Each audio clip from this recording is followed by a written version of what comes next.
I want you to imagine something for me. You're trying really hard to focus on something important, like maybe a test or homework, or maybe it's something simpler like just a conversation. But your mind keeps wandering. You feel restless, distracted, and ultimately, you can't focus. Well, this isn't just sometimes for some people. This is an everyday occurrence. And this is what living with ADHD can look like. So today, I wanted to talk to you about what ADHD is, what it causes, and how it affects people over time. First, what is ADHD? According to 2010 Attention Deficit Hyperactivity Disorder Review for Primary Care Clinician in London Journal of Primary Care, attention deficit hyperactive disorder, or we more commonly know ADHD, is a neurological condition affecting the makeup and functioning of the brain. And I have an image here to show you guys what that may look like. Here we have an ADHD brain, and here we have a neurotypical or normal brain. You can see this green highlighted portion here is in a completely different spot than it is over here. So that, of course, has to affect somebody's mental. There's a lot of other things that play into ADHD, what causes it, the makeup, all that, but that is just one significant difference I thought would be good to point out.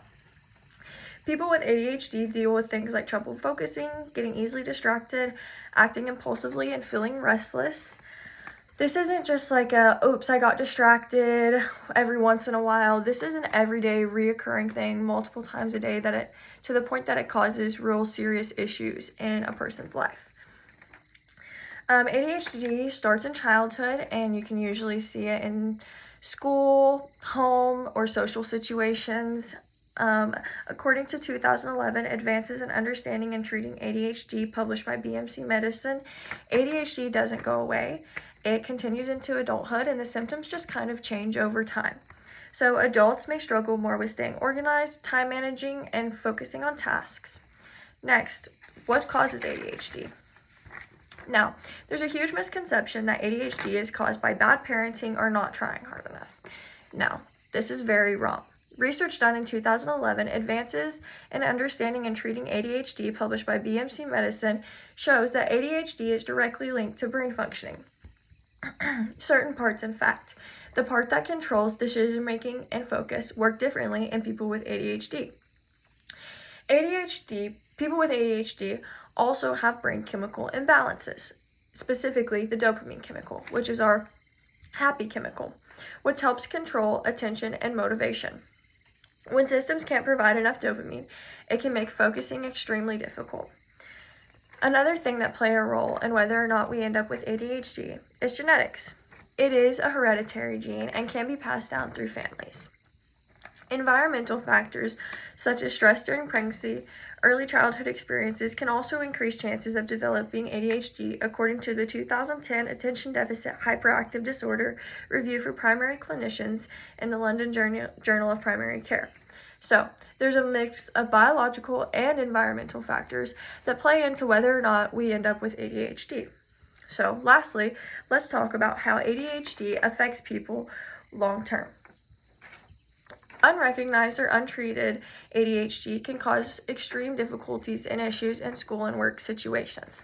Not because someone isn't smart or capable, but just because they have more difficulty staying focused or managing assignments. The negative effects of ADHD is it can really negatively affect relationships, jobs, and daily life.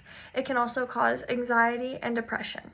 A study done in 2022, Executive and Daily Life Functioning, influenced the relationship between ADHD and mood symptoms in university students, published by National Library of Medicine, shows that struggling with everyday tasks like planning or staying on track can make mood issues worse, especially in college students.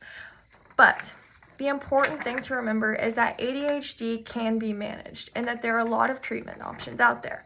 They do have medication, therapy, and different strategies. ADHD looks a little different for everybody, so everybody's strategy and approach for it is a little bit different and tailored to them.